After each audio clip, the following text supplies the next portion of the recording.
দেশের দক্ষিণ পশ্চিমাঞ্চলের অন্যতম বড় বিল নড়াইলের ইছামতি।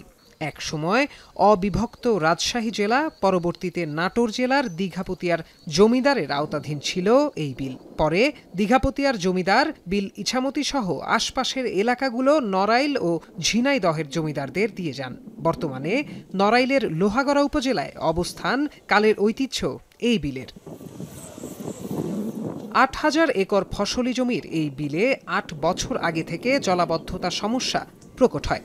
এক সময় যে বিলে সারা বছর ধান, পাট, সরিষা সহ বিভিন্ন প্রকার ফসল ফলাতেন কৃষকেরা, সেই বিলে এখন সামান্য বৃষ্টিতে জলাবদ্ধতা দেখা দেয়। ফলস্বরূপ সারা বছর অনাবাদি হয়ে পড়ে থাকে ২,০০০ একর ফসলি জমি। এতে ক্ষতির মুখে পড়েছে ৪০টি গ্রামের ২৫,০০০-এর বেশি প্রান্তিক কৃষক। বিলে আমরা ছোট থাকতে দেখছি রিদান হয়েছে, ঠিক আছে।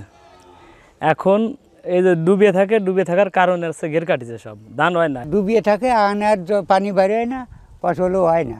খুব কষ্টের ভিতরে আমাকে জীবন চলতেছে, খালি জমি আমরা চাষ করতে পারতেছি না বিদায়।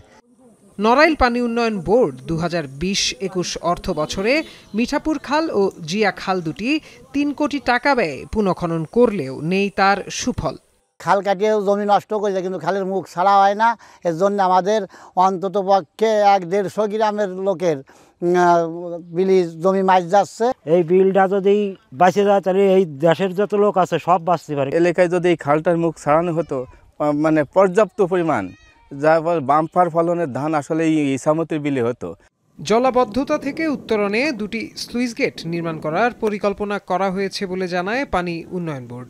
আর বিলের জলাবদ্ধতা নিরসনে কৃষি বিভাগ পানি উন্নয়ন বোর্ডের সাথে এক হয়ে কাজ করছে বলে জানালেন স্থানীয় কৃষি কর্মকর্তা। বিল ইছামতির এর মিঠাপুর এবং জিয়াখাল সংলগ্ন যে অংশে জলাবদ্ধতা দেখা দিছে, এই জলাবদ্ধতা নিরসনের জন্য পানি উন্নয়ন বোর্ড নড়াইল থেকে ওই স্থানে 2 ইভেন্টে 2টি রেগুলেটরের নির্মাণ কাজ প্রক্রিয়াধীন রয়েছে।